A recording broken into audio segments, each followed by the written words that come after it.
Yo, yo, how's it going? Geektastic Cypher here with your boy Merc Dave, along with my buddy. Well, I was going to say to my right, but that's just if you're looking at a screen. Jaws D. Wendell, how are you, good sir? I'm good. What's up, everybody?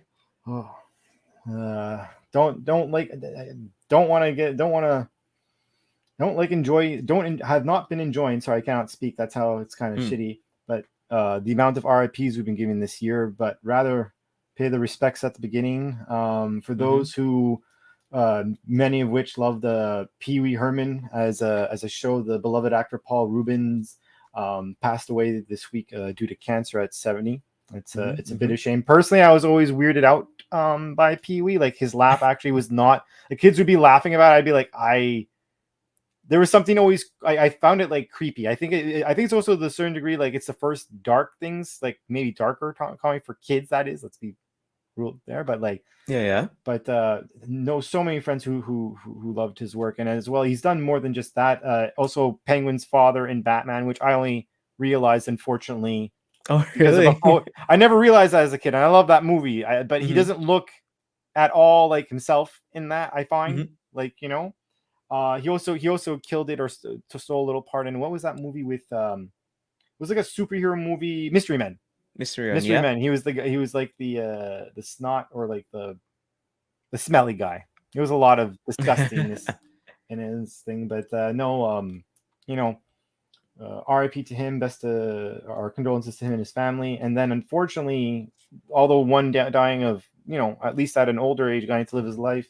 Unfortunately, Angus Cloud, actor of Euphoria, passed away at age 25, and that's a very, very big shame. It's early, and it's a little eerie, I find, considering when you think about the body of work he was on. It's also a very although I think, if I'm not mistaken, he had his own as we all do, we face inner demons, and he had his own, and I think his dad passed away. Yeah, I was gonna say, and it triggered him, which is like the worst. And apparently his dad was like, one of those like strong father-son relations, like almost best friend, or if not best friend. So it's like, that's kind of, it's an unfortunate series of events, and deepest condolences to his family, which I can't even imagine.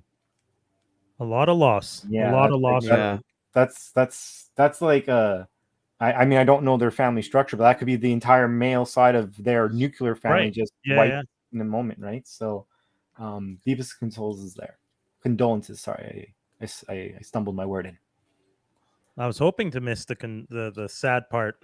Well, it's funny because I had mentioned, we were talking right before it went on air. We're like, maybe we should start with this. It's like it's always a little harder to get through, and it's No, I mean, how I feel about it. I'm always of the mind that if we can start with the sadness and then give people something to enjoy on as we continue. And I don't know how much you guys have talked about Paul Rubin, but I wanted to like talk a little bit more about Paul Rubin. Like, he was always kind of like an oddball kind of guy. That's why he collaborated with the director of Batman and Batman Returns so much. Tim Burton. Am I blanking on his name? Tim Burton so much. Just like some others. I think from what I heard about Pee Wee Herman, that particular character, I think Paul Rubin auditioned for SNL, and it didn't go well. Right. And so kind of like a get back at them, like, I'm actually talented, I know what I'm doing. Yeah. He created Pee Wee Herman, and he won a bunch of Emmys for that. Well, he won Emmys for that? Yep. Yeah. Wow. It was funny because I was just watching something where he talked about the fact that the first appearance of Pee Wee is actually when he did the dating show. Because he went to the open call, and he was just like, okay, you know what? I've been working on this character, so let me try it out here. And there was like, hundreds of guys there for the show, and they all look like your average regular Joes who are there for, to date a girl and blah, blah. And then he shows up dressed as Pee Wee with the bow tie, like red, weird platform shoes, gray suit, and the hair all slick with the like little poof. And it was just kind of like, okay, we need to put this guy on TV. This is a character. And it goes to show you, he is doing what reality TV auditions are now, where people want to be characters to get the attention and end up getting the show. And it's interesting to see that he like doing something like that so far back. So kind of crazy. And just some extra stuff, other stuff he worked on. He was in the movie Buffy the Vampire Slayer, and he had a very, very long death scene. It is fantastic. His death scene at the end when he kicks, when he's like, that bit is fantastic. That is one of the funniest things. I again never made that connection. Yeah, man. It's been a long time since I've seen that movie, though. Dude, it is so funny. I rewatched that maybe last summer with one of my friends, and he's so good in it. He's so silly in it. It's just so good to see him in that role. That was fantastic. He was also in the movie Blow. Yeah, remember that? Yeah, from a few years, some years ago. Jeez, that came out in 2001. I was about to say, I was surprised. Yeah, you don't even say 20 at that point. You say 2000 and I was like, I wanted to say 20, so at least I could shave off some, I could say 2010 or something, but nope. That's like when we have to show our IDs and they're just like, oh, it's all good. It's just like, but I didn't show you. It's like, yeah, I saw the 19. Was he also in one of Quentin Tarantino's films? Or no, it's another actor that so happens to look like him a little bit. Yeah. Also, he still kind of kept that foot in the door of Batman. He was in Batman Brave and the Bold. He played Batmite in the TV show and the video game. And then another thing I have here, Cobblepot's dad, right? Yep. Yeah, we mentioned that. Yeah, we mentioned that. Yeah. And also he was in. I saw here that he was in what was it called? Gotham. Elijah Van Dahl for 3 episodes. Yeah, that's true. So he definitely had his foot. Maybe I'm not sure. I didn't watch Gotham. Maybe like it was only 3 episodes. It wasn't like a long-standing role. I remember seeing him. I don't remember what the storyline was though. Yeah. I mean, Gotham's a hard one to remember, guys. It was exactly. No, it's not one to remember. That's why. Yeah. Batch. Like don't get me wrong. Like I'll say this: there were moments, not episodes. Oh, so sad. Do you deny? Yeah, no, not at all. Well, sorry, minus maybe because how many seasons was it? 5, 6. Yeah, I don't know. The first season, I early seasons are solid. The first season and a half is very decent. It's very decent. Sorry, I would say the first. And again, we've said this before, but the original idea of a show that's essentially Law and Order set in Gotham is what they were supposed to do, and then they just listened to the fans too much and ended up pivoting because the fans wanted Blue. Sure, but it's a procedural essentially. Yeah. So it's supposed to be procedural, and then they turn around and they're like, "Well, people like these serialized villain arcs, so let's give them Oswald Cobblepot's ascension to the throne and Edward E. Nigma's mental illness breakdown, and we're gonna have 3 poison ivies, and Catwoman is gonna and you're like, come on, be the same age as Batman. Yeah, Catwoman and Batman and Bruce were like star-crossed lovers, some BS. Like, it's like, come on, she's a crook. Just let her be a crook. She's not a thief with a heart of gold. They're the best of besties. Yeah, my whole thing with Catwoman that they've done recently, I'm like, why are you trying to make Catwoman seem like this kind of, teetering on the line? She's not actually that bad. No, Catwoman back in the day would have killed the motherfucker. Like, it is what it is. Was she a murderer in the early comics? I don't think she's always been a thief. She's always been a thief, but if you get in her way and you die in the situation, I don't think she feels bad about it. Oh, she moves you out of her way. I give you that. Right. 100%. Like she moves without remorse people out of her way. But I'll give you that. But the way they've written her recently is they've turned her into this thing where it's like, oh, she's kind of misunderstood and she's had a hard. It's like, yeah, okay. It's because they have to make you feel bad for her, but at the same time show that she's a bad person, and that's kind of hard. Well, not a bad person, but like on a wrong path that she could come back from. But the thing is, it's like, I don't feel they don't show the path. Like, it's like, oh, we're not going to show you the fact that she sniffed cocaine. You're just going to see a little bit of the aftermath, and then the rebound. But you don't see.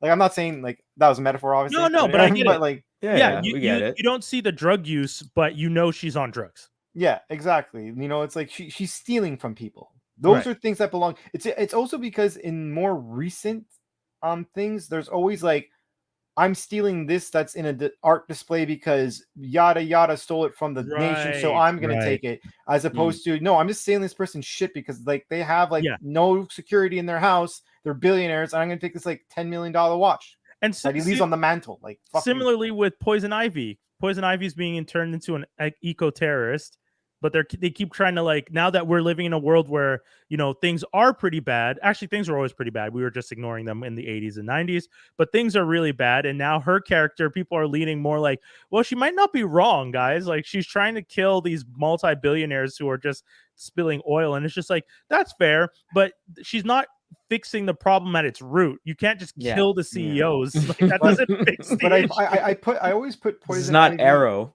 yeah. Ooh, we'll have to talk about that in a second. Speaking of Arrow, but I always found that she was a little bit in the category of Freeze, where it's like they have an agenda and they just go about it the wrong way. Yes. You know what I mean? Like, what? Because example, Mr. Freeze's whole goal is not necessarily, well, correction, depending on which version you go to, because historically he's supposed to love his wife, but there are other versions where like he's crazy, this girl's just a woman, and like, you know, it's not his wife. There's a version where she's just a girl that he's like keeps in stasis. Well, there's basically during the New 52 era, like circa that time, there was one comic book that basically depicted what he did to his mom, which is like, you know, like he killed his mom at a young age and he was always fucked up. You're like, what? Like, don't know. It's a great story, but I'm like, this doesn't have to be. This could be another character. Why are you putting it on Mr. Freeze? Right. And there are iterations throughout time where like the girl, when she comes out, it's like he might know her, she might know him, but not like, it's not marriage. Like, you know, like we dated, or this was a girl he pined over and she didn't know, or whatever. And that's one of the things that I always find interesting when they're writing these stories, because they realize that they want to make the villains more villainous and some villains more heroic or anti-heroes. So they start to adjust them as they move, because this writer now wants to tell a different version of the story with the character. And that's fine. It's just that there's a Bible for a reason. Yeah, exactly. But I think for Mr. Freeze, the big change was when he was on the animated series, and that's when it made it his wife, and he was more sympathetic, and Bruce wasn't like, oh, I have to take him down. He was like, oh my God, I kind of screwed him a little bit. I want to fix this. Mm-hmm. I had understood that in the comic book that was part of his lore too, though. That but he was like, a scientist. But in any comic book, right? It's like they have to develop it over time, right? Like when he first started, I think he was. It's like when you watch the Adam West show. When you watch the Adam West show, there's no mention whatsoever of Mr. Freeze. Of Mr. Freeze's past. There's Mr. Freeze. You have him in multiple episodes. He's never pining over his wife. Right. Like, you know, so like there was for sure a period of time where like he's just a background character, and then it's like, you know what? Let's put some meat to it. What's meat? Why don't we do this? That's a good idea. I would also say, though, if we're going to use Adam West as an example, those guys were not trying to tell a villain story. They didn't care why the villains were villains. Like, I don't feel like we got a lot of, like, we didn't get a Joker origin story in the 66 Batman series. As much as I think it would be super fucking cool to go back and do they should definitely do a comic run of the origin stories of these campy Batman villains from the 60s, because I would read the out of that tomorrow. They had a crossover with what was it called, Man from U.N.C.L.E. recently, where they were using that genre of Batman and Bat villains, and it was amazing. Sorry, Wendell. Oh, I know that. I remember it was an old like YouTube show called, like, I guess it was like two older like maybe grandparents that worked in film and stuff back in the day, like, you know, 60s and 70s and stuff. And I think the guy, it was like a man and woman, and the guy, he worked on the original, on that Adam West Batman. And so they were reviewing the new Dark Knight movies, and I think he said he wasn't a big fan of the Dark Knights, the Nolan stuff, just because in his mind Batman was always training Robin. And if you look at, and he mentions that those shows were always Batman training Robin. Like he's like, okay, Robin, what do you think's going on? And he'll say, this is what it is. And he's like, no, that's not what it is. It's this actually. So if you look back at those old shows, it was always like Robin was kind of like the kids watching the show, and then Batman's kind of training them. Like, no, you have to kind of think about it critically. It's not just when you see it was what it is. So I thought that was an interesting way to kind of go back and watch those old shows again. And that was Robin was introduced specifically because they wanted to connect with kids. Like there was this whole movement in the 60s of adding these younger characters to shows specifically to connect with young people, because everything they made so far, like Dragnet or that like police show, the original police show, was so adult focused. And then you get to shows like Star Trek where they have Chekhov, you have the Monkeys where they have Mikey. No, Mikey's the guitarist. Who's the youngest one? Davey. I don't know. You have Davey, who was like they added these specific heartthrobs. The Partridge Family had like the what's his name? His daughter was on Arrow. I can't remember. David Cassidy. So you have Cassidy. You have David Cassidy. You have Davy Jones. You have Chekhov, the dude from Star Trek. Like all these guys, and then you have Burt Ward. All these young guys are added to the show to be for the young people to focus on. And that changes the way the stories start to be written, because you start to realize, oh, we need this next generation of kids to also want to buy soap. How do we sell these products to these kids? Oh, keep putting pretty faces in front of them. William Shatner and Spock are a little old. We need that Chekhov kid sitting in the front. Need that Chekhov kid.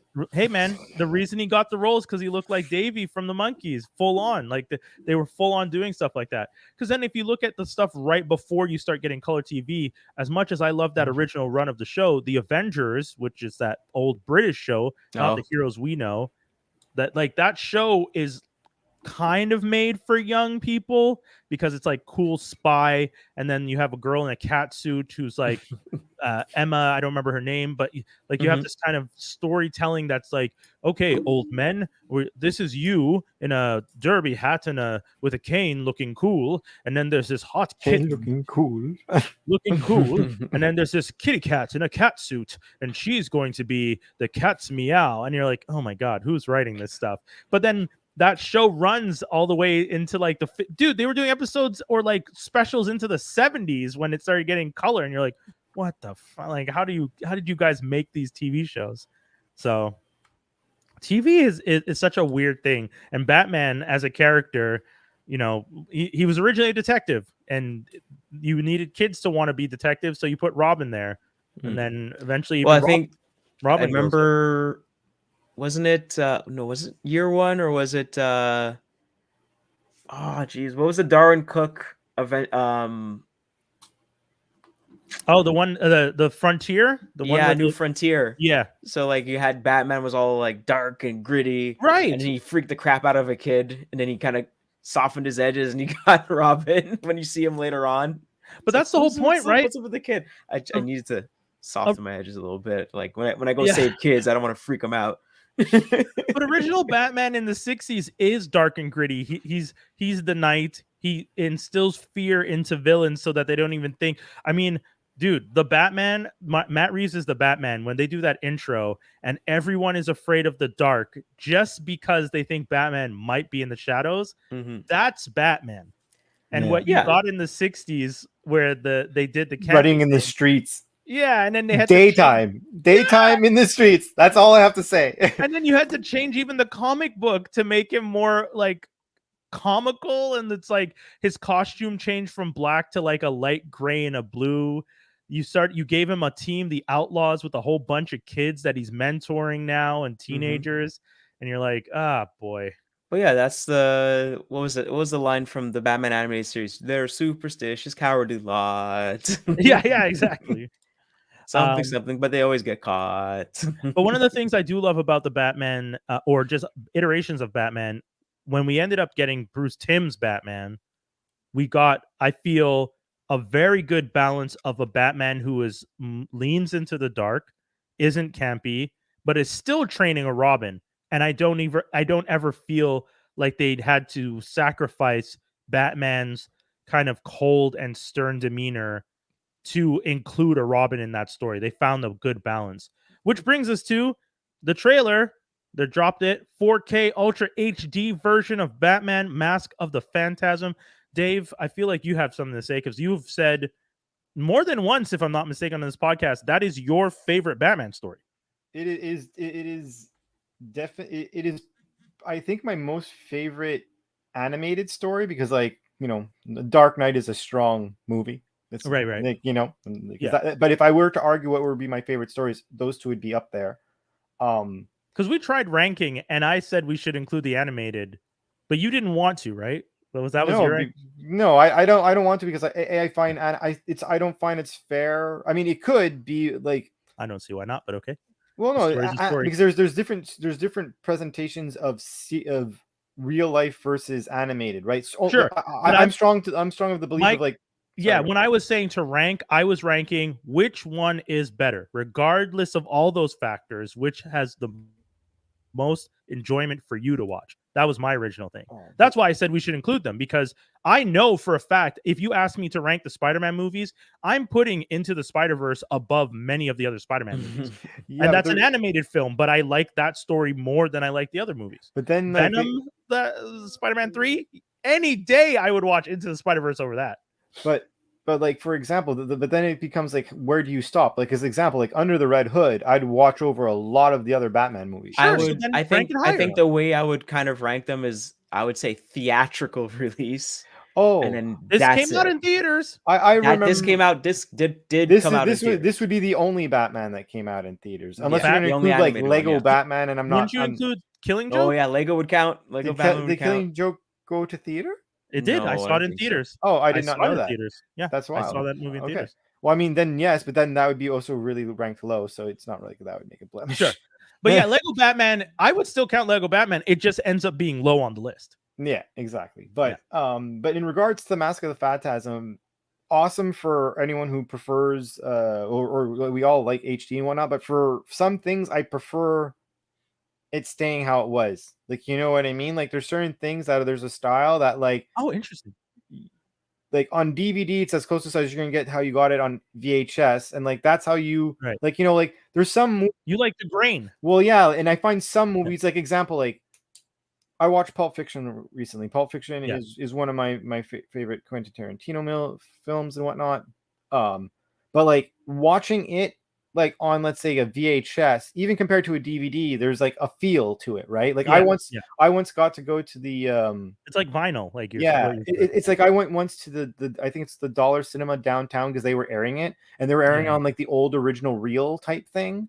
So, and like, you know, that's like one place where it's like, it's not even like it's not how theaters are today, right? It's like a few chairs back to back to back or whatever. It was like all old school feel. Like when you're watching, like it gives it texture that some movies it's better to have that. Like movies today, like example,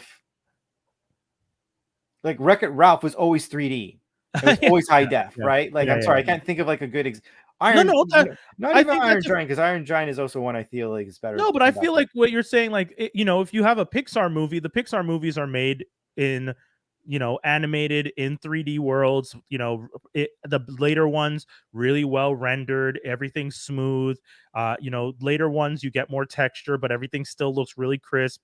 But the Batman, the original Batman done in like late 90s, you're not going to have that crispness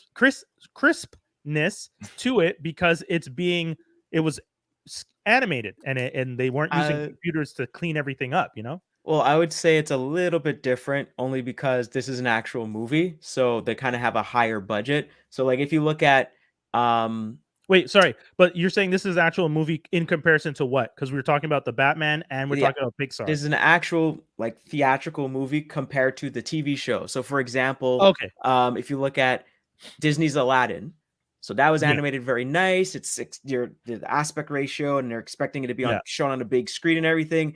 And then the sequel, which was Return of Jafar. Yeah, that had a way smaller budget. The animation wasn't done super well, and it's definitely felt because then you go into the TV show. So it's the same kind of animation style in the TV show. So the animation is kind of a little bit less. The details are a little bit less. The scope isn't as great. Like I was saying, you're not seeing a lot of 3D animation that they're using for the Cave of Wonders guy and all that kind of stuff. So it's toned back a lot. So with this, you actually like come at it with an actual movie. And like even though they do clean it up, I do think like they're taking the time to clean it up and really focus on what's there. Because I think sometimes what you might get is like maybe like when they do like a full screen cut and they just chop off the sides and everything like that. Are you saying that with regards to that, because of that, this is better in 4K, or the like 4K is better for this type of movie because it was already meant to look crisp and clean? I think there's a potential for it to look a lot better in the sense of this is more about film preservation. And to make sure that we still have this thing, and you know, our TVs are going to get bigger and better and more resolution and everything like that. Sure. And you know, whatever you're originally watching it on, you're going to see all the horrible details. Well, it's funny. Like, so if it wasn't so you have that VHS that you had so long, you plug it into your HD TV, and you really stretch the crap out of that VHS. You watch it so much, it's really running thin and stuff. Yeah. And then you're gonna see all those little pips and pops and stuff on your 4K, on your, you know. And it's funny that you say that, because I was gonna say, Dave, you know, it's funny you make that argument, but when I was lucky enough to speak with Spike Lee, that was one of the things he said. Like when I said, "Oh, I still have the VHS for like Hollywood Shuffle, and I like to watch some stuff on VHS. It has that certain feel to it." And Spike was leaned back and it was just like, "No, I need you to watch She's Gotta Have It in 4K." And it was just like, okay, I mean, sure, I'm not going to argue with Spike Lee on what he wants me. But yeah, I think Wendell is similar to what Spike was saying. It's that film preservation angle where you want things to be kept in the most recent format because you want that to continue. And you want people to still want to buy it. You want people to still want to have copies of it. And you still want people to see that story. And especially in this world where we're seeing that they're taking things off of streaming platforms, we're lucky, thankfully, that we can still have Batman Mask of the Phantasm, which I didn't think mattered as much to Warner Brothers, in my opinion, based on the way they act with some of the stuff, that they would still be like, yo, let's make a 4K version of this particular movie. You know, it'd be funny if this is somehow because of what Matt Reeves wants to do with his future, and it's like a reminder to everybody. I mean, not wrong, right? That would be a deep fake if they were doing that. If they were doing that, I'd be like, I'm impressed. And that show is still moving forward, right? Like we had heard some rumblings about things being canceled and not happening, but that show, it's still moving. And also, just to let you know, this is a really like good origin story of Batman. It's amazing. It's one of my preferred versions because you see it through a different. You always see through the lens of what happens, not what he does. Yeah. And this is a lot of what he does. And I think something else I like about it is that you see him fighting with becoming Batman. Like, it's not like, oh, it's a resolute and I'm just going to go do it. He's like, no, I'm conflicted because I found somebody. Like, I'm literally about to move on from my grief because I found somebody. I could actually be begging happy with his dead parents to like, guys, I can't. I know I made a vow to you to avenge you to make sure this never happens again, and I don't think I could do it.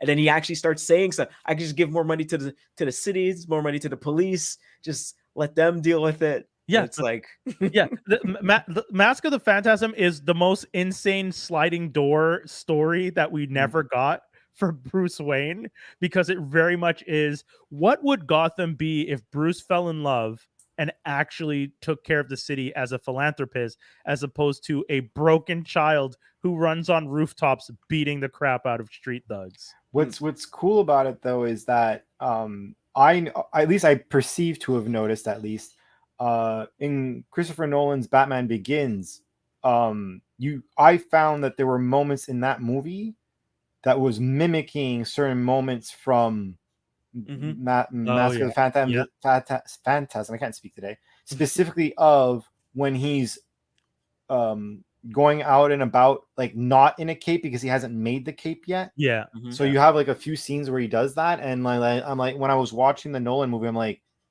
man, like I mean, this looks I think it's that like, and year one. I think year one he has no cape as well. But I would also chime in as well to say in The Dark Knight, there's a part where he's like, if she chose me, Ralphard. Oh yes. I'm done with Batman. Moving on. It's true. Double down. Good catch, Wendell. Thank you, sir. That was so great too. That was like a layup and a dunk. I didn't know was happening. So I think I do feel like maybe Batman Begins is more year one, but then he definitely I feel he does pull stuff from Mask of the Phantasm. He's just like, what if Bruce said, you know what? I'm guys, I finally got my girl. I finally got her. It's almost like you're saying the animated stuff can be a source for wonderful stories, a resource when you make the live action. Guys, you're saying some crazy right now. I don't know if you know this. Let's be honest here. Like, we've always made the argument that like X-Men movies were easy. You had the animated show. You should have done no different. Yeah, no different. So like, we're not even gonna go on that tangent. But yes, this would be like.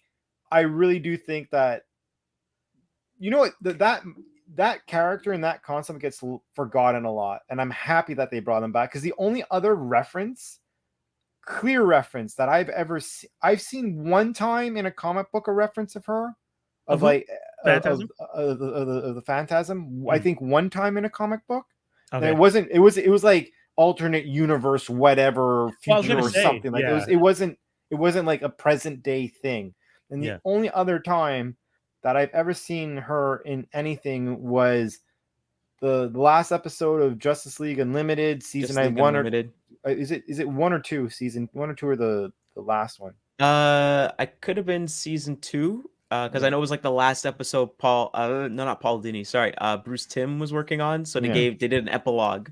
Yeah, exactly. And in that epilogue, which is technically it's the last episode of whatever season it's on, but it's also the last episode of Batman Beyond.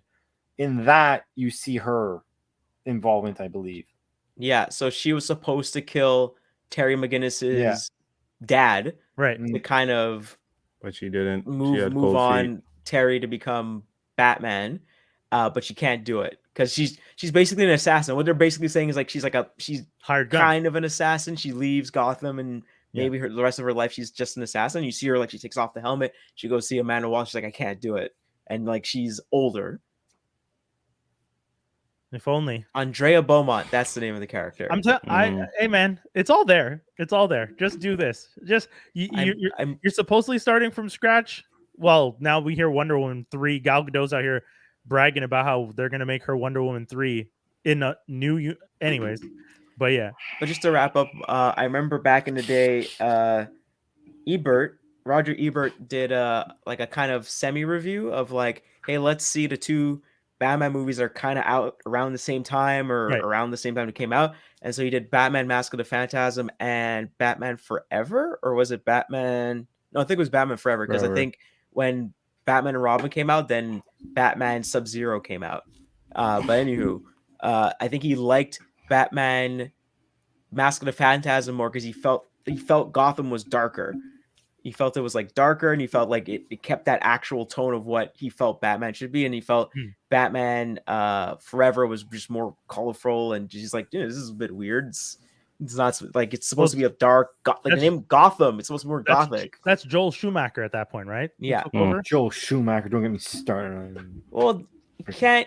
I think a lot of people are going back and looking back at why they hired Joel Schumacher, and the whole point was because McDonald's was like, we can't market Batman Returns. You this penguin guy's biting people on the nose.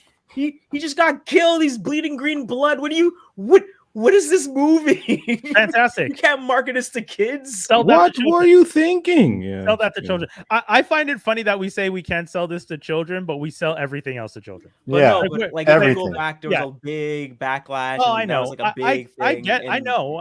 So that's why they pivoted that hard. You're pivoting in an era where, what was the gross not Cabbage Patch, but the something pale kids, where it's like Garbage Pail. Yeah, like puke cards and like these things were being marketed, and it's like they were making money. You're not getting that at Sears. You're not getting that You did you're not getting that at McDonald's, a part of your Happy Meal where it's the family friendly. You know, you're not. Guys, we sold creepy crawlers to kids, and it was an actual like decent cartoon that had nothing to do with creepy crawlers. Like they only included the creepy crawler thing. It's just funny to me that McDonald's, and it's fine. McDonald's stood where it stood. But to make a studio pivot so hard when your franchise was working as is, to me just seems like a bad decision, because it was a bad decision. The movies didn't do as well, and they fucked up the franchise for a minute. So I think the Batman Forever actually did really well, and then he just kept going. We're not talking about money. We're talking about how people remember the franchise and what it did to Batman as a character. Like you're pivoting the character to a point where people don't respect the movie. That's not a good scene. Like, but still, like I remember, like people are doing a lot of videos about it on YouTube and stuff, right? And like you're seeing, like, oh, I brought my kids to get the Happy Meal, and it's Batman Returns, and then I saw it, and then some people are like, we went to go see the movie just to see if our kids could see it, and we're like, nah. And our kids are like, we're not taking our 6-year-old to see this sexy Michelle Pfeiffer and weirdo Danny DeVito biting some dude's nose off. I mean, parents throwing away their kids in the toilet.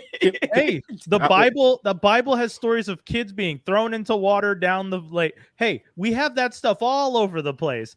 Remember, this is more so like you have Deadpool. 80s and early 90s, and people were, and you know, you had the whole. I get it, Jaws. Panic. No, but I'm just going. You're really just.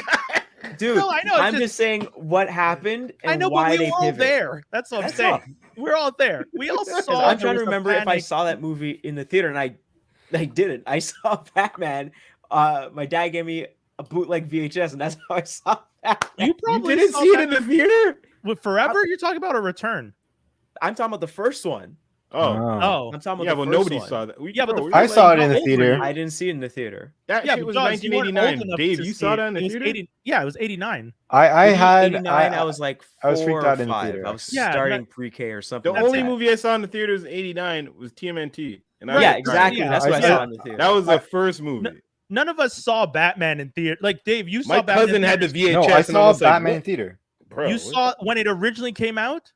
In 89, because I remember, because I how also, old are you though?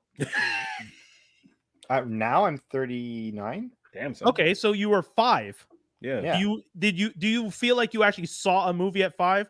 I remember the movie very well. I remember the whole experience, to the point that I also remember having a freak out moment when the there was the scene where they're in the exhibit there, right? Mm-hmm. And like he's freaking out, and that's where he like ends up putting water on his face and like goes like this, and it's like he's taking off the paint and stuff. So like I'm 5, right? Like I'm not picking up on this as quickly as everyone else is. Why did this someone take a 5-year-old? And well, no, it's because I love Batman. That's like taking your 5-year-old to Watchmen. I went with my dad and I went with my uncle. What? And I went when I was in the theater. I was good the whole time. I loved Batman. I was good the whole time. The only thing is, I think thinking back on it now and trying to piece it together, the contrast from like dark to light was probably just a really big shocker for me. Because what was your exposure to Batman prior to this movie? Was like the 60s cartoon show? My dad, comic books, the show. Damn, like it has to be Adam West, because the cartoon West. Didn't come out yet. Yet. Obviously, but but it wasn't on regular syndication at the point when we were 5. That only popped up when we were like 8 on YTV. Like in the 90s, yeah. Well, no, that was where it was on YTV, but there was other ways to watch it. Right, There were some channels that had it on a weekly basis. No, but I think if anything, the what Skinny's probably trying to point out more is just the idea that like we definitely did not see Batman in theaters. Yeah, I don't think most people would take their kids to see Batman. Exactly. Yeah, I was supposed to turn things real early. It's another reason why I don't understand why McDonald's was the partner for Batman. If I'm being honest, so I think it's just let's partner up with people for Happy Meals for a movie we don't want kids to see. But I think no. So the thing is that Batman came out. They didn't. I don't think they expected it to like blow up the way it did. So not just the movie, but the merchandise, just the money they made off of all the merchandising. So then when they were doing the sequel, they're like, let's do it big. Let's do it real big. Right. We got McDonald's on it. We got toys. We got this little rubber ducky with the penguin. Getting electrocuted in these movies. Think about this. You know, the lineup of those toys from McDonald's, the penguin toy. Look at what penguin they used. They didn't use Danny DeVito. I know penguin. for a reason. They did that for a reason. They used Batman Returns Penguin is a re-release of the Super Friends Penguin from 60 something repainted because they were like, we are not making a toy edition. No. Yeah. So, which hideous. So when the director was making the movie, they're like, oh yeah, you can do what you want, but they didn't realize he was just gonna do his own thing. They didn't real like, oh yeah, it's the guy that did Pee-wee's Big Time and all that stuff. So he's gonna keep it going like that. And it's like, nah, I'm gonna go weirder. I'm gonna go goth. I'm gonna go all in. Like, you remember when Ant-Man was supposed to be good? That's what would have happened if they actually let him do that. No, hey, come on. You know. You talking about Edgar? Yeah, Edgar's first one when it was supposed to be like all like hardcore Ant-Man. You're like, what? No. Yeah, that would have been Scott Lang. Speaking of things that we shouldn't be bringing our kids to see, quick little rant, please, children, white people, and or black people, stop bringing your 6-year-olds to see 50 Cent, please. Who brought children to see mad people? For the reason as to why I am not A, there, B, on a guest list to be there. Because of mad executives and suburbanite ass people that I know being like, yeah, me and my 10-year-old at 50 Cent. How many times does this guy say nigga in the song? What are we doing? Yo. I'm not there rapping along to Busta about this pimping, but you magic stick. I'm not there with my homie rapping to Busta and Candy Shop and what up gangsta and talk about G Unit, we in here. I gotta Susie's out there. We gotta remind people that just because our parents didn't do shit like this with us. Our parents were not taking us to Color Me Bad. But that's it. Our parents didn't take us. Our parents didn't take us to anything. You know, like you got a babysitter. Yeah, and then you went. And then you damn went self, or your girlfriend, or somebody you were friends with at the time. And I think I think one of the things that unfortunately happened is people started getting so panicked in the world about creepy ass babysitters. Yeah, and like weird stories. And also I think people generally want to introduce their kids to things that they find interesting. Except for not 50 Cent. Right. Like Dave, we actually had this conversation at Comic-Con because we talked about, like, as fans of Comic-Con, would you bring a child under 5 to Comic-Con? Because we saw people with strollers and stuff like that. Yeah. And it's just like, as much as I would love to instill an interest of this stuff into Comic-Con into my child, I don't want to bring a child to Comic-Con for the day. But I will say, and Dave, I said this to you too, my buddy Sean, shout outs to Sean, him and his partner Planet Smart, they bring the kid on one day, but they have a plan for like, there's 3 days. I'm going to go on this day so I can just enjoy it this day.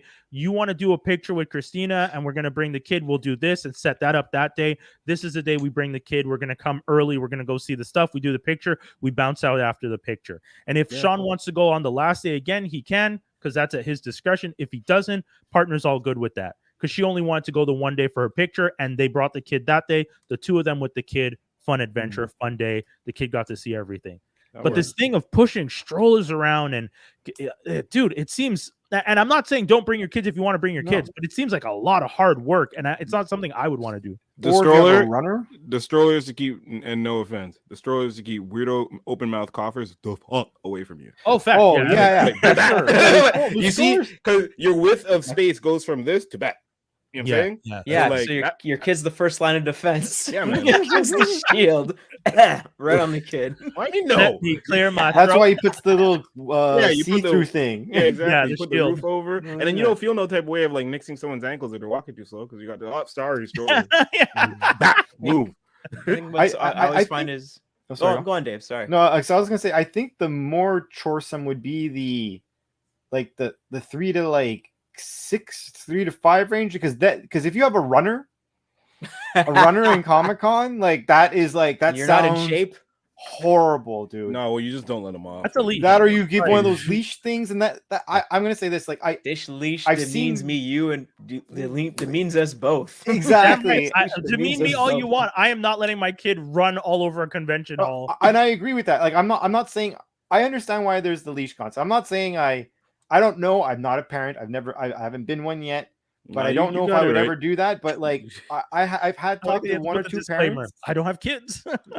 I have talked to one or two people who have kids, and literally one of my, I don't want to say whom or whatever there, but like I know someone who has 2 kids. She's like this kid never was a problem. Like stayed close, whatever. This one, they had to go to Edmonton and like because the older kid was having like a hockey tournament, so they were going to Edmonton and they were in Edmonton Mall for like 4 days. Yeah, and she was like, I really wanted to get that leash. Like that was like the absolute worst experience of my life. Oh my god! It just depends on your demeanor. You know. Yes, I was gonna say, like, as a child, I never once felt like running because, my parents didn't need to use the belt. There was definitely the look. You just knew your mom had you so well programmed that the fear of whatever was gonna happen if you stepped. Like once you stepped past this invisible perimeter, you know how these dogs have those shock leashes? Yeah. Your mom had the look leash where your mom is just like you can test it and you can step away and she's smiling, cut eye. And you're like, and you step back and you're like, okay, that's the limit. That's the limit of the leash, the look limit. I can't go past that perimeter or mom's gonna give you the cut eye. And I know I remember I saw this really funny picture of like Kermit the Frog with his nephew Robin. So like Robin was more stout, and he was like this. He was always like this. His shoulders were always kind of up in his neck, kind of thing. And so someone wrote a clip, and it was like black people when they're a kid and their mom is like telling them to shut the hell up, but without saying anything, just pinching their shoulder and like, oh yeah. Yeah. Oh my god. But I think like if you have kids, you kind of know at a certain age, okay, what kind of kid this is, like what they're. Yeah. You don't know their full personality, but you know what? Okay, if I brought him to the store, how they acting? Yeah. Are they like I can't handle this? Nope. Are they just chilling? They're chilling. They're just observing, and they're cool. They see their favorite juice. They just run. You're like, no, I'm not bringing you. If I bring you to Comic-Con and you see your favorite action figure as a cosplayer as your favorite character, you're just gonna take the fuck up. No, I'm not doing that. Yeah, I think some like I would assume that you can kind of figure out your kid's demeanor at a certain point because you take them here, you take them there. You don't put them on a plane yet, but like you bring them places and seeing how they handle everybody, and then eventually, okay, we could bring them out to bigger things. But I don't 50 Cent though. That's bold. Well, it depends. I don't know, man. What about the other argument you were making before about the Bible and all that stuff? What do you mean? Kids can handle 50 Cent. I was saying that you shouldn't pivot your art for children. That was my argument. It's not art. I mean, so the before thing is not art. It's like executives making money to chasing the money, man, chasing the dollar bill. Oh yeah. But that's what I'm saying. That it's not Tim Burton's character. It's DC/Warner Brothers character. And that's why the writers and the actors are on strike, because you can own the IP, but guess what? If no one's gonna write the movie or direct the movie or act in it, you don't have a fucking movie. So you can own all the IPs in the world. You're not gonna make a lot of merchandising if no one wants to see anything on the screen because none of the actors are there. Unless you re-release old shit. Yeah, yes. But keep re-releasing the old shit. We're not all gonna keep buying it. Also, you keep pulling shit. You didn't give us the Batgirl movie we were supposed to get. So I already don't trust Warner Brothers. No one should trust Warner Brothers. Then you have Gal Gadot running around being like, yeah, I'm doing Wonder Woman 3. Bitch, we don't want Wonder Woman 3. Stop trying to sell me Wonder Woman 3. Facts. James, Peter, shut it down. Shut it down. But like there is one good thing about it. No, there isn't.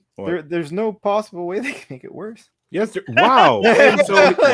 Like when you're starting at negative rock bottom, I mean, like beer. Why did you really want to challenge them? Like they might dig so low, but at one point, like you.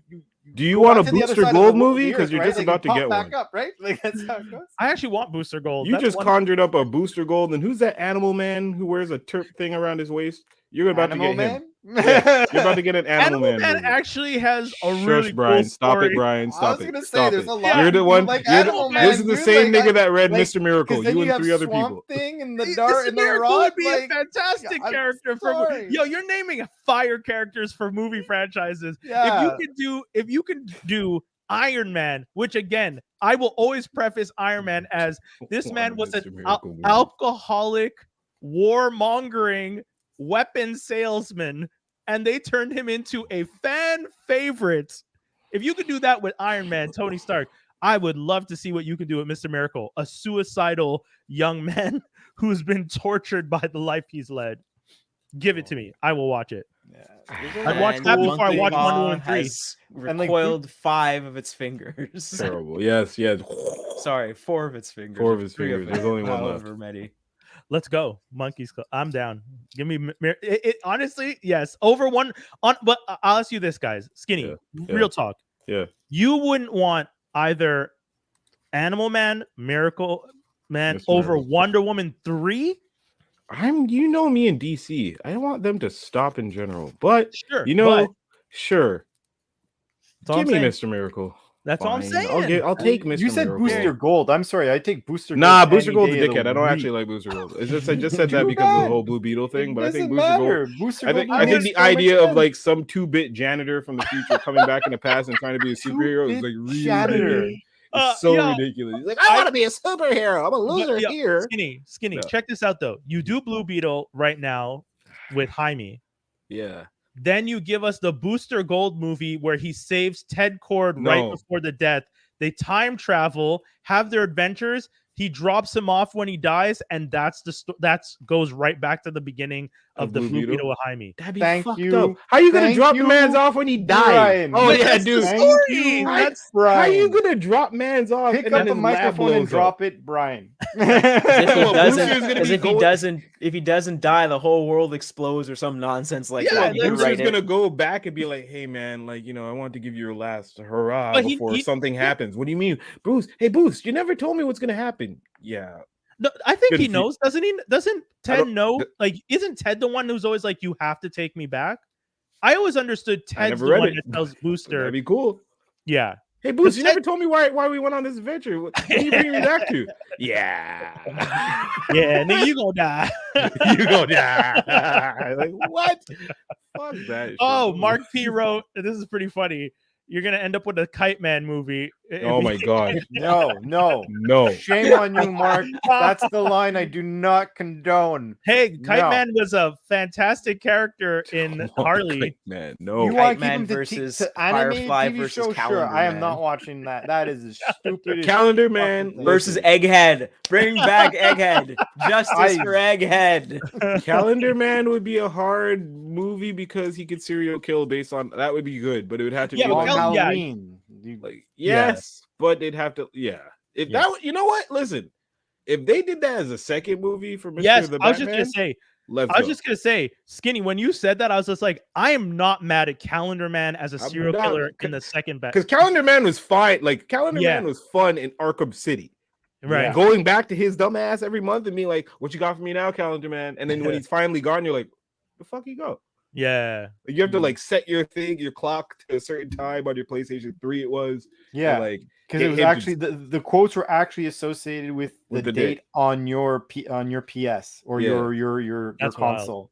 Yeah, but it's fun also because then you were able to do like there was a trophy that you could just like get in like 5 seconds because you just went to each month, re-asked them, and then you're like, oh, done this. Yeah, you could also just leave Batman to die at the end of the game, and I did that once by mistake. Catwoman's like, what do you want to do? Save Batman or leave? So I decided to leave, and Catwoman's like, okay, and then roll credits. I'm like, wait, what? Thought I broke the game.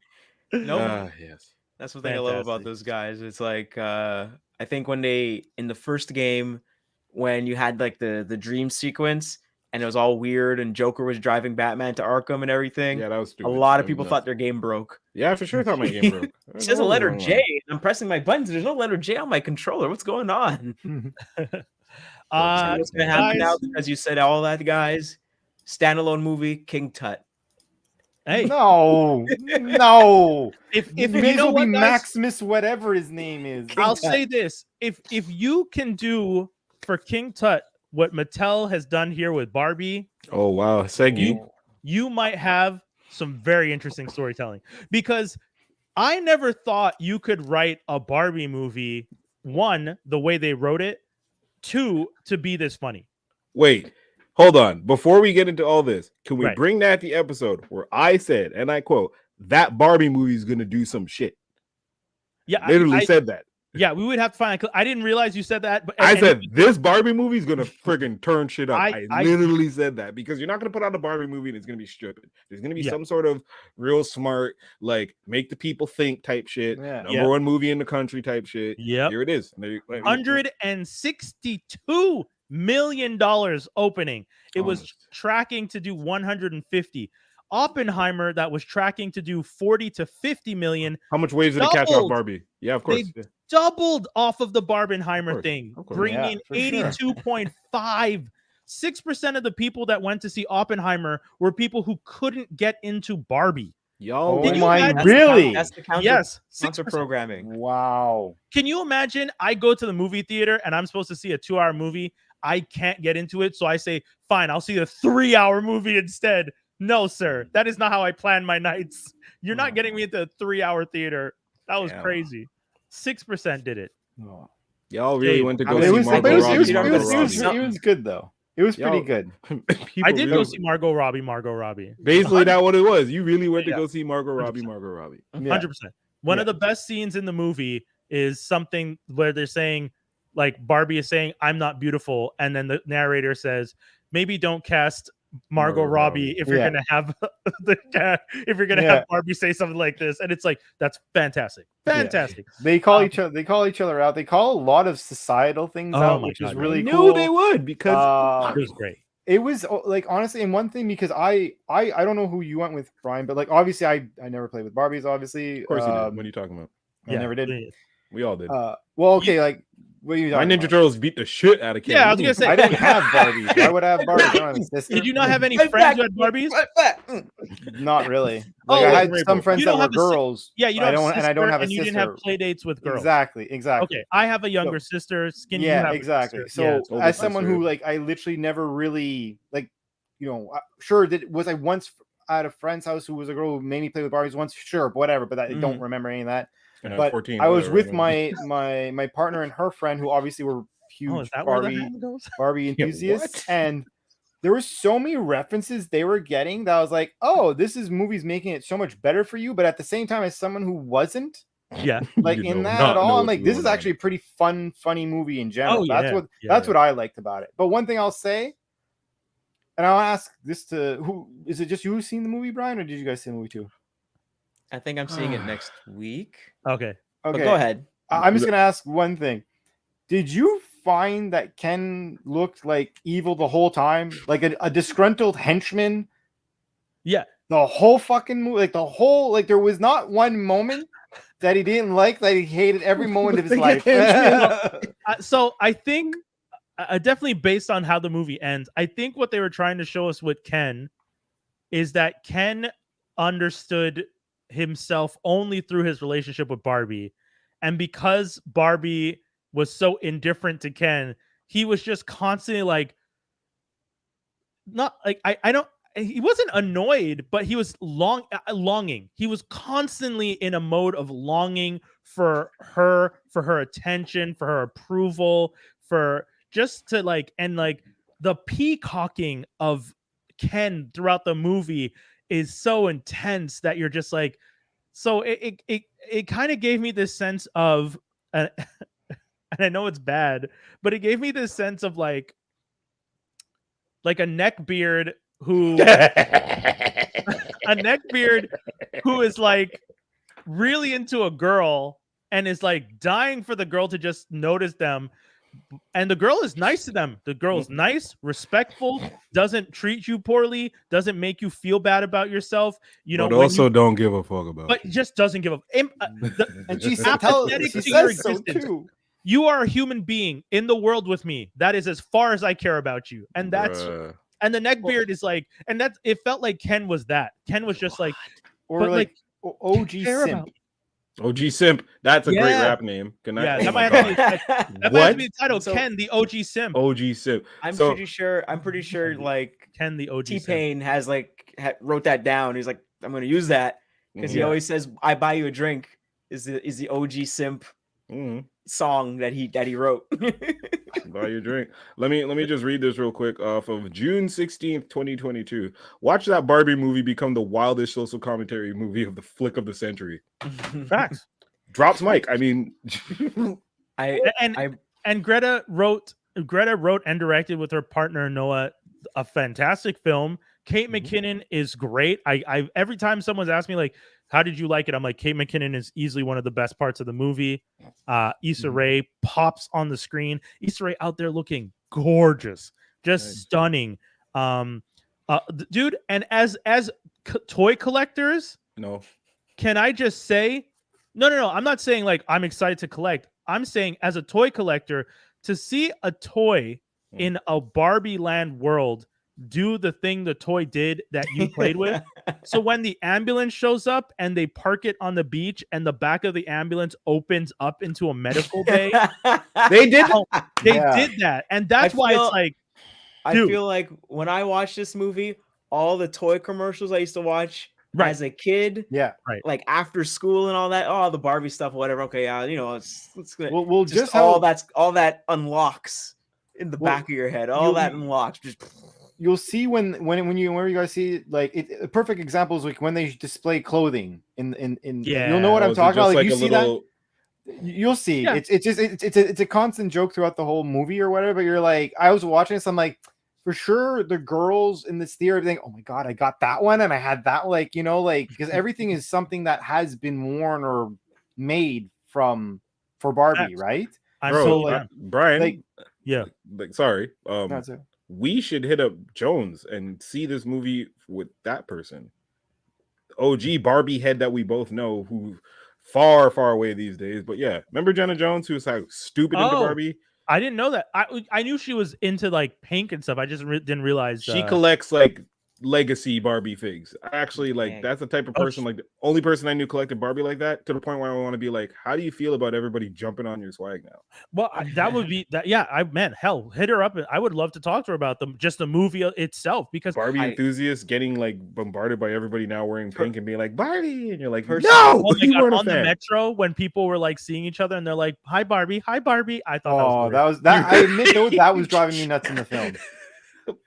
I'm talking in real life. That happened to me on my. Oh no, I know that, but in the actual film, by the end, I was like, I admit I'm happy that I'm not going to hear that. And when people were saying it as we were walking out of the theater, I'm like, so all the Barbies are just Barbies, but different kind of Barbies. Yeah. So she's stereotypical Barbie, and then they got like Dr. Barbie. Yeah, that's so sad because there's no Stacy, like there's no like her other friends. They're there actually. Yeah. Oh, okay. No, they're all Barbies. Stacy though. No, but there were other people there. They actually don't say their names. Yeah. Okay. Well, there was one there. Well, that's why there is Aaron. Issa Rae was for sure the black friend. What's her name? Alan. Yeah, Alan. Sorry, Alan, not Aaron. Yeah, I know there's Stacy or Tracy or something. There's like Tracy. That. Yeah, Keela had a few of them. There's like the Spanish redhead. There was a black girl. Her sisters. But I remember when Ryan Gosling was talking about the movie, he said the script was really good, and he's like, I need to be a part of this, and he pointed out that Ken has no job, has no house. Mm-hmm. He has no car. Like Barbie paying for everything. Why is Ken such a scrub though? Like, what's happening?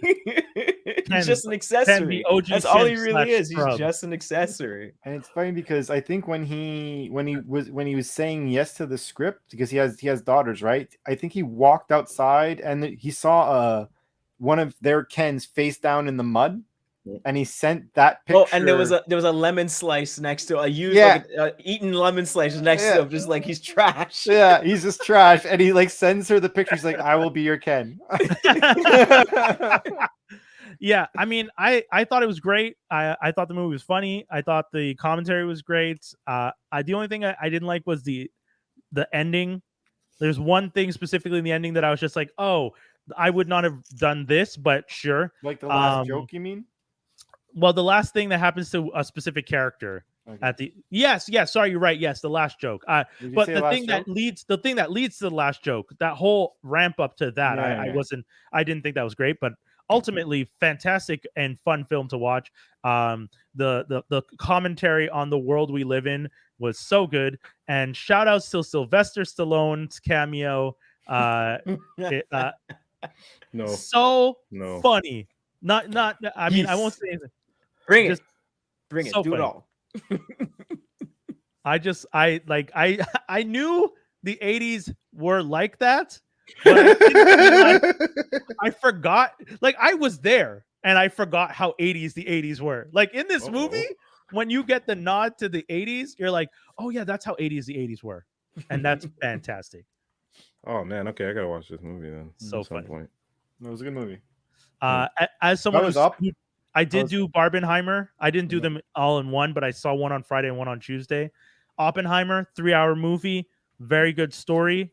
One of the most depressing things you'll ever see, because at the end of it, you're like, yeah, this was real. It's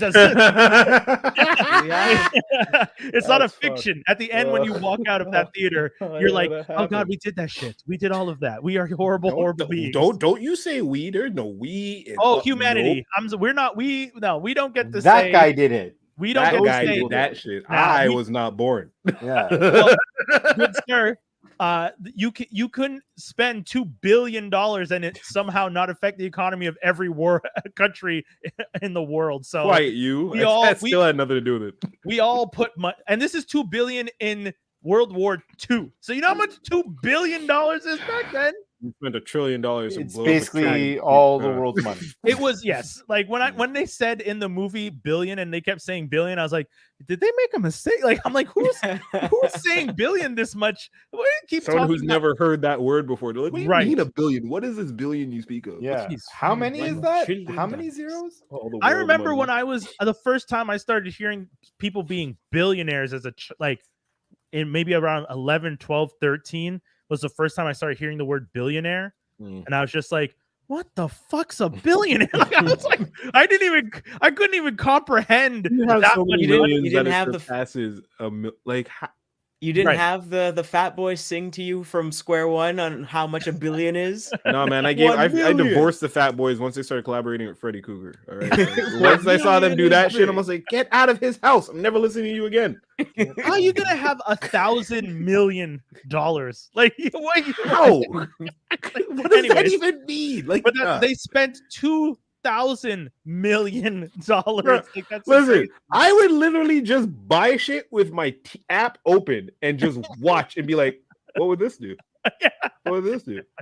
What would this do? Like, I would just watch zeros just like fluctuate. Like, that's it.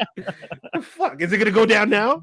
Is it $1,000,99999? No. Oh, look, $1 billion again. Shit. So good. But yeah. I would say if you have the chance, go check it out. It's Oppenheimer. It is long, so prepare yourselves for a long film. Bring snacks. Bring snacks. But ultimately, very entertaining. Good acting. Oh man, wow. Secret Invasion. Speaking of wars. Yeah, listen, can we talk about that final episode that I kind of liked better than all the other stuff? You know, dude, I was so pissed that they did all the good stuff in the last episode. Come with the good energy of this in like listen. You're saying there was good stuff. I've never seen a man get his okay, put it this way. Secret Invasion is the perfect way to answer a smart ass bad guy. What about this? Hole through your chest. That's it.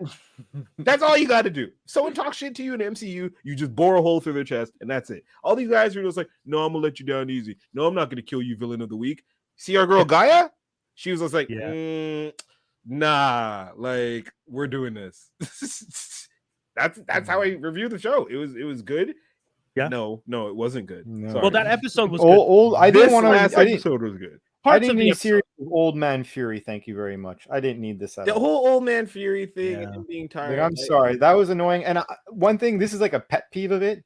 That take off that stupid toque. Take off that silly ass hat. And then he takes it off to put on that beige one that baits you out. That burgundy one that baits you out no matter where you're standing. Take off that silly ass hat. That's the title.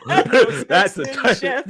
Yes. That's yes. Dave, the man is old. He needs to keep his. And what was my first complaint? I don't need old. Bro, as a baldy, I understand the that. I understand the truth as a bald person. Dude, when he made his transformation, and I was like, sick. You finally took it off and puts on that other fucking. I was so frustrated. They did that shit on purpose. What's he gonna make? Like he's just and shave, motherfucker. Like what the hell? Like you're not bathing. He did shave. He doesn't have a home, bro. His home got shot up. His Skrull wife is not. He has like 5,000. He has at least 20 properties. Don't give me that. None of them. He has mad graveyards. I can't go to a fucking Uniprix. Uniprix. Nick Fury going to Uniprix. All his friends have been shot. All of his friends have been shot in very minimal ways. Oh my god! What? Something just came up at a 7-Eleven. Who is it? Dear God, it's Nick Fury. I mean, so for those of you who only had handguns this entire show, that's what that was funny. It's like you're gonna do something with a PP-47. That was another thing. Like, what is this fucking Men in Black? Like, here's silent cricket shit or whatever the fuck. Because you can kill Skrulls with bullets. That's why they really obviously wrote this thinking, oh, we need something to bridge between whatever we wrote, like the last story and the new Captain America film. Yeah, but they also got cocky. They got cocky because they're like, hey, remember when we took Civil War that it wasn't Civil War, but it was? Yeah. Let's do that secret. No. Yeah. You can't get that. Good. No. They really did. And even, what's their names? Both injecting and getting like everyone's powers. I'm like, that's not a good thing. That doesn't sound like long-term thinking. Also, Gaia she can turn evil Gravik fighting. Yes, she's going to be the Skrull Queen. Yes, she will turn evil. Yes. But the thing that bothered me about it was, and I agree with Dave, you guys show us Gravik, who has extremists in his blood, and she punches a hole, but then walks away. Girl, the same way you got shot and left for dead and got up. Why would you? No. Because it was a bigger hole. You see, there's sizable hole through the heart where it's recovery, and then there's your entire friggin' abdomen gone, including your heart. Like, I'm not risking. I would not risk it if I know I have been murdered. I've been murdered and gotten up, and you then turn around and kill the man who has. I would have taken his head on my mantle, bro. Exactly. Like, like just in case if your dead ass body starts walking through because you took someone's power, and that I'm gonna see you and kill you again. And chop you up with healing, I just feel like a certain major organ has to still remain in order for you to pump the blood to your brain to think about healing yourself.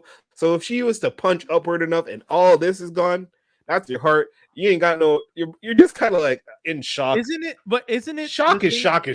Isn't it the thing that Wolverine can come back from a drop of blood? Lobo and Deadpool. No. We're talking about Wolverine, and then we're talking about some makeshift harvest extremist bullshit that these guys did to make Super Skrull. You know what I'm saying? This is not perfected versus. I get what you're saying, and I hope you're right, because if Gravik shows back up, she hoped she was right, and he might show back up. But I'm gonna be mad if he shows up. I'm gonna be mad if he shows up again. Yeah, what's the point? Yeah, there is no point to this series if he comes back. Yeah. If he comes back. But one thing I would like to say. Face to Skinny because he really wanted what's his name dead, or hoped that he was a fake person this whole time and dead, and he shows up at the end. The guy from Wakanda.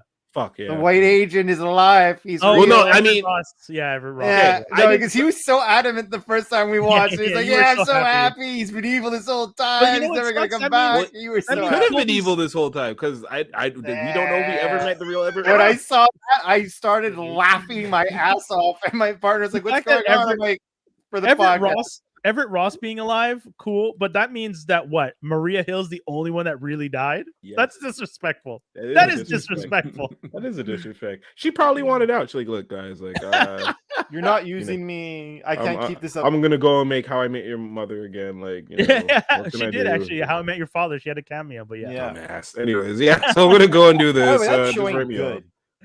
It's not How I Met Your Maybe she thought, I don't know, Maria Hill would be a bigger role, and then she kind of got fed. I don't know. Yeah, I don't know what they're.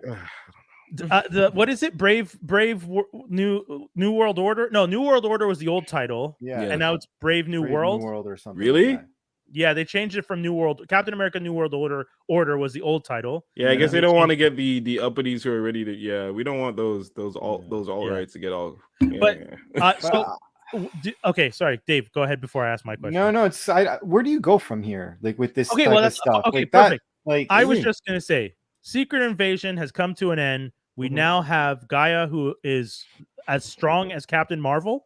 There's still a million Skrulls impersonating people on Earth, and they showed that to you. the president of the United States has said open season on Skrulls. Yeah, which I find stupid. I find that is a really. It's not a bad thing. It's a great thing.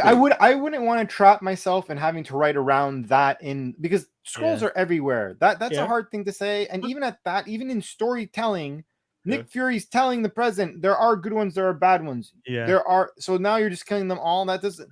Mans is going to be president for much longer, though. You understand? So, yeah, because it's going to be because of his fuck up and because of Rhodey not being Rhodey. They're going to be like, you didn't know that this guy, your right hand man, was a Skrull this entire time. You're out of here. And then here comes Harrison Ford / homeboy Thunderbolt Ross. Josh, what were you going to say? I was going to say, so the president of the United States is basically Blade. It's open season and all suckheads. That's the thing. Like, he says that he does open season, but then my question is, who gave humanity the list of who was replaced? Because they start showing up and shooting Skrulls like they know who's who. Who did that? But that's the commentary, though. They say people are killing innocents. Yes, because they killed the British prime minister because they think she's a Skrull. Yeah, that was nuts. When they ran up. That was honest. I know Britain doesn't like guns. Like Brits are like, guns are like America's crazy.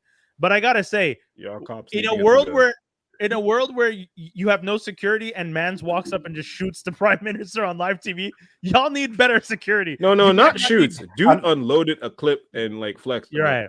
He did you need better. shots. If you don't want to use guns, cool. But y'all need shields. That's like the security guard being like, I'm gonna phone it in today. I'm not gonna jump in front of the board. Jesus, I'm not down. Mans gave her 2 in the chest and 1 in the head just for thought. God just for damn. And like he wasn't taken down. No, really. He walked away. No, like I just want to like. Dude, it is. I don't think anybody like that prime minister. If that's the reaction. No one like that prime minister. Okay, but so back to Gaia. Gaia now potentially the strongest, because if they say Captain Marvel is the strongest in the MCU, and Gaia has Captain Marvel's powers, Hulk's powers, Abomination's powers, Ebony Maw's powers, all the Avengers. She has all the powers of all the lieutenants from Thanos and Thanos. She has all the powers from Broken Show. From whatchamacallit.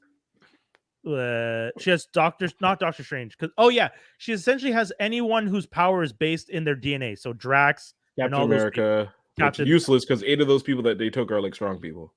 Yeah, Captain America was kind of weird. But once you have Captain Marvel, stop there. Yeah, right. What are you doing? You're getting greedy at that point. Oh, but now that Captain America too. And then you have Olivia Colman's character, who is essentially going to be the Nick Fury of Britain. Yeah. Who do you think ends up on the British team? Because that's what we're hinting at now. We already met Black Knight. What's his name? Captain Britain. They're probably going to introduce at one point. If they're going to do that, they're going to introduce Captain Britain that way. Okay. If she has an official team, it would have to be so. It would have to be Captain Britain who's on that team. I mean, her team is going to counter what the Thunderbolts. Yeah.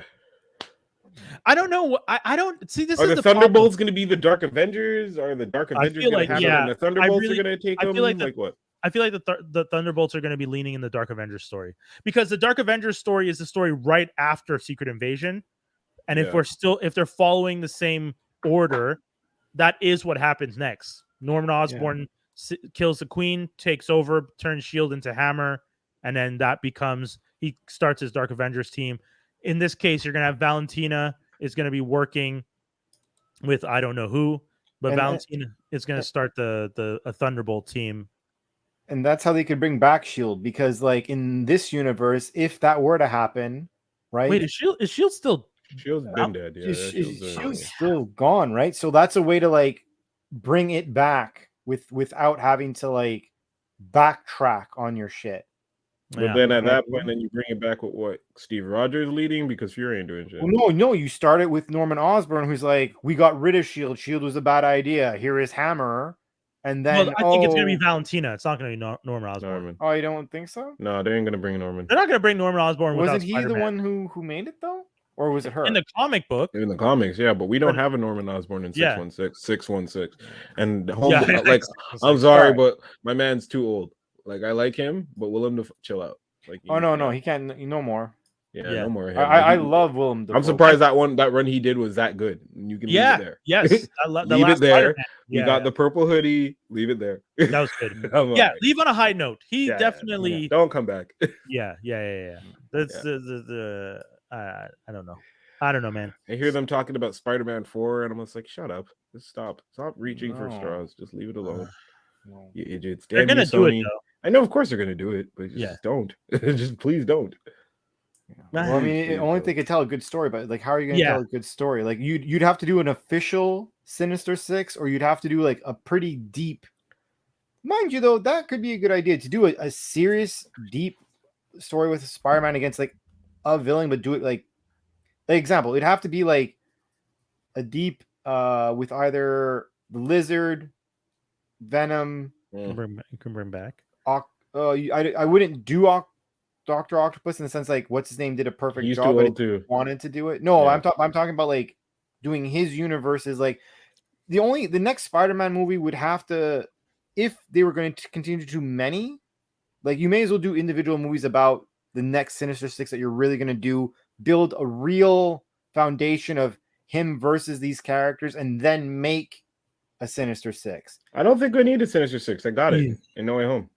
Not even Sinister Six, but I got the closest thing to like that. I was gonna say you gave me Vulture, you gave me a team using Tinkerer, you had Shocker, like Prowler was not actually in costume, but you had Aaron, the uncle there. Like you gave me enough of them attempting to make the Sinister Six, and then you didn't give us the Sinister Six. You let Vulture get captured. Yeah. At that point, I'm like, unless the next movie was gonna be them trying to create the Sinister Six or continue to go after him, I don't want it a movie later. Like I don't want to skip a movie and then come back to that. Sorry, Joss, what's up? Didn't Into the Spider-Verse kind of do the Sinister Six? Yeah, kind of do. Yes, the Into the Spider-Verse is the only one to have done this stuff well so far. Yep. They just snuck in the Sinister Six and didn't say nothing. But I mean, like you got Tombstone, you got Kingpin, you got Doc Ock, you got Scorpion, you got Prowler. Yep. I'm missing one. Yeah. Who's that one that I'm missing? What's the other villain that's there that didn't in that movie? Yeah, in that movie, just in that movie. Lizard was in it, no? No, Lizard wasn't in that one. No. They got five. Fighting them. But and then you started the new movie with Vulture. Yeah. So I mean, MCU did Vulture into Mysterio into Doc Ock, Lizard, Green Goblin, Electro. Like they got a lot of the originals. Missing Kraven, you were one short. I mean, you essentially did the Sinister Six in the last movie. Yeah, that's what I'm saying. You're right. Yeah, you're right. Mysterio, Vulture, Mysterio. They did the Green Goblin wasn't in the, but then Doc Ock, Electro, Sandman, Lizard. You're missing Kraven. Yeah, they did it. They did it already, Dave. Yeah, he's right. Because but I was saying up like I was talking about this universe. You ain't gonna fight six people in a motion film. But if anything, this universe. That's the thing. That's the problem with it. But if anything, we already know.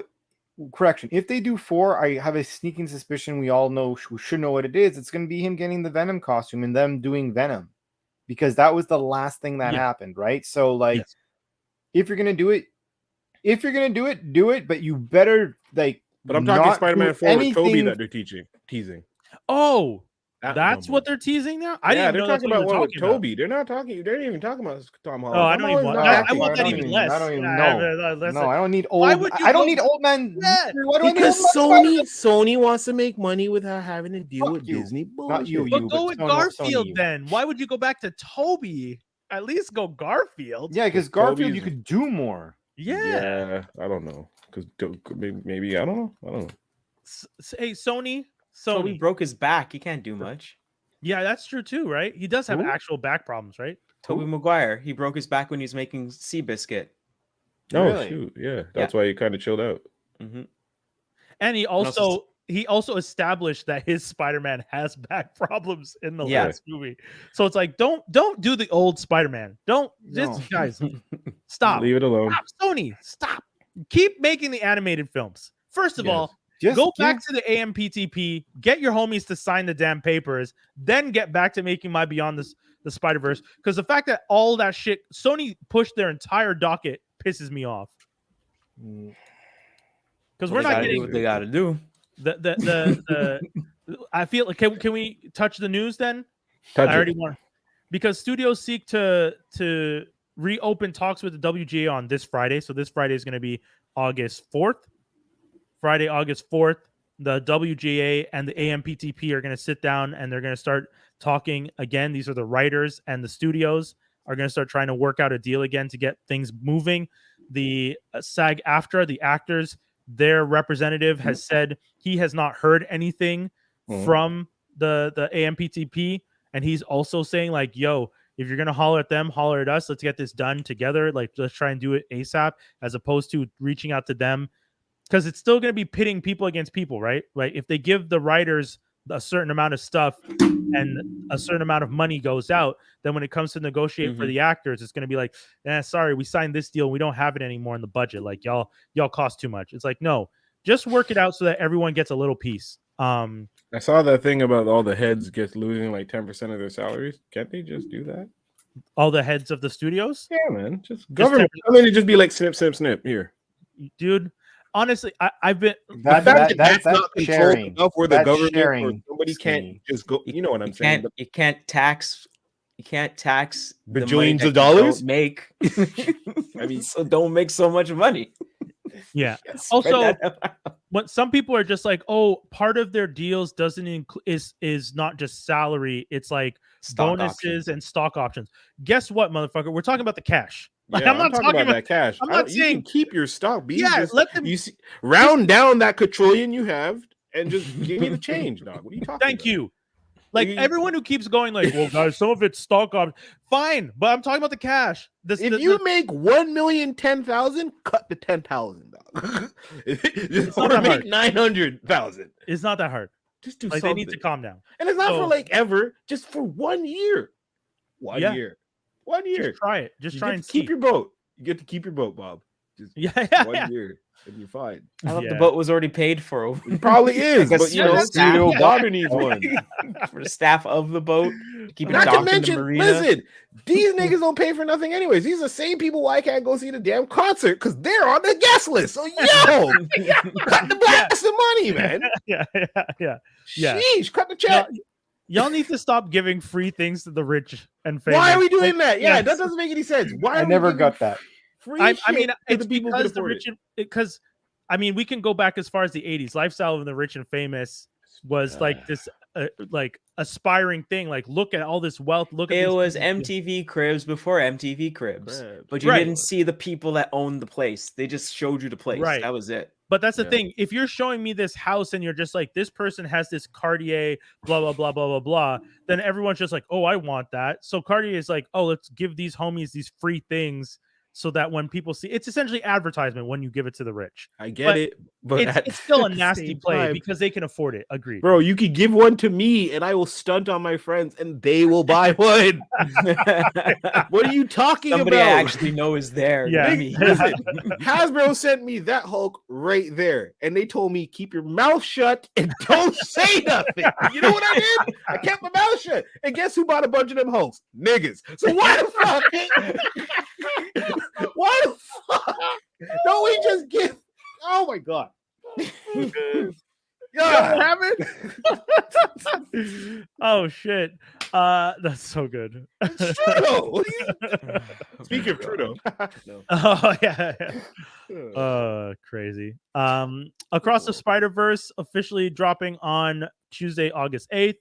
On digital. So if you guys are digital heads and you like to have digital movies, you can get that on the 8th. So that means Amazon I get to watch it on the Yeah, I don't know if I'm not sure, but I know the physical copies go out September 5th. So like less than a month later, you'll be able to get it. Nintendo's next gen console is slowly coming into focus. Why? They're saying 2025.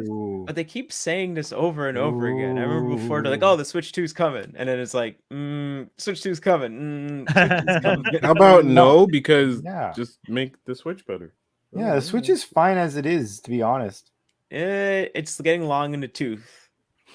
So I mean, it's getting older. Like, I mean, yes, the Switch is fine, but like, I mean, a lot of the newer games are really pushing the limits of that game. Yeah. Like when you're playing, your beloved new game right now, Dave. Breath of the Wild.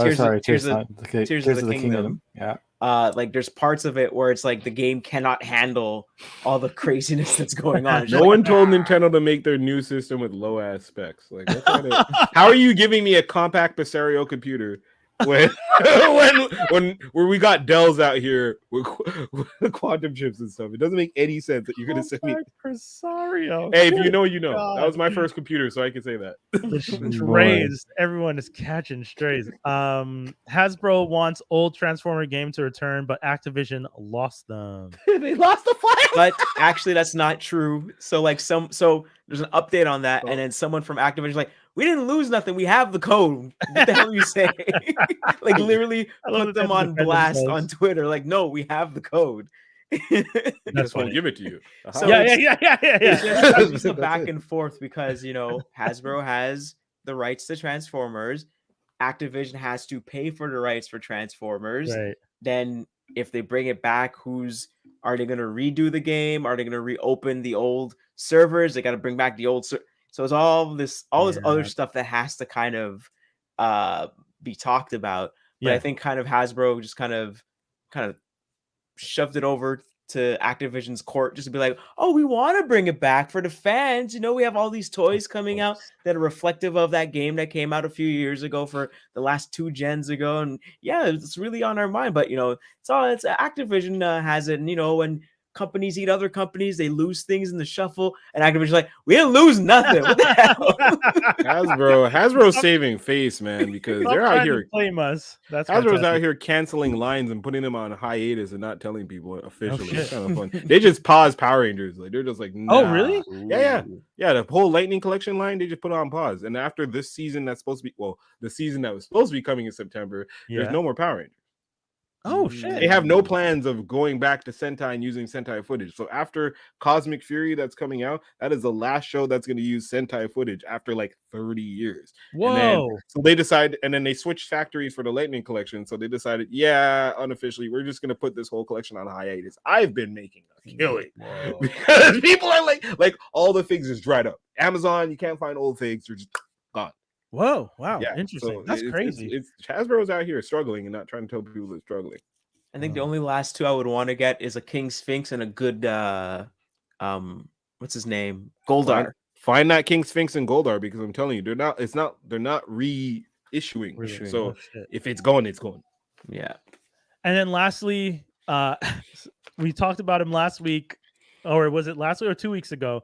Where Stephen Amell at Comic-Con was just like, I know I'm not supposed to do this, but fuck it, let's have some fun. And then this man went on TV on a panel at GalaxyCon and full on said, well, I'm paraphrasing, but fuck the strike. This man said, he said the strike is reductive. Striking is a reductive negotiation tool, and essentially pissed off everybody and their cousin. And then had to come correct and apologize, like on begging knees, hand clasp, saying, please work with me in the future, all you writers and actors that I just insulted. Oh my goodness. Wild. He don't care, man. He good. He made his Arrow money. He better hope those residuals are good enough because he about to see that well dry up. I mean, he's still getting paid off of Hung, so I think he's all right for a bit. He was on Hung? He was on Hung. I didn't know that. That was the first shit he really did. Check out Hung. Hung is on HBO, right? He was the annoying replacement pimp, like what's it called? What's it called? Gigolo. He was a replacement Gigolo. When Redhead didn't get her way with the Punisher, she got Green Arrow, and he was like, "Hey, I'm Green Arrow." Hilarious. Hey man, I hope those HBO residuals are good then, because I don't see how you the writers and the actors are on strike. You literally know them. You know them, and you're gonna go on a panel and someone asks you about it, and you're gonna say, yes, you are allowed to have your opinion, because some people were saying like, hey, he's allowed to have his opinion. Yeah, but you can imagine people are gonna be pissed off with it. They're gonna have an opinion about your last 3 shows, bro. Yeah, like Heels. I don't expect to have a Heels season 3. That's all. There's a season 2. Okay, so yeah, season 2 is out now. Season 2, we just talked about it. Yeah, but the writers for season 3. I don't see y'all coming back if you're just like, yeah, we were on strike because we need to get paid, and you're out here telling people you don't believe in the strike. Is his wife still like inexplicably cute and good looking in that show? Even though it's like a nowhere town and you just had to be paired up with but you know how all those shows are. All those shows are just like, hey, the girls in the Midwest are the prettiest ones you for once, I'd like them to be realistic, and I'd like to see like one of them with like a honey boo boo mom. Oh shit! Like make it. Let's be real. Let's be real. This is what they really look like in Arizona. Come on. So is he going to be killed off like that girl from Grey's Anatomy after she won that Emmy and said like, "Oh, my right, the writing for Katherine Hagel." Yeah. She did it. Talk mad trash about the writers, and the writers are like, "Oh yeah, yeah." And gone. And on that note, elevator shaft. We're also gone. We're gonna head out now, guys. We had a great one. Anything you guys want to tell the people before we sign out? Check out Transformers Slag. Child Vision on Sundays, and shouts to Toronto. And that's it. We out. Peace, everybody. Peace.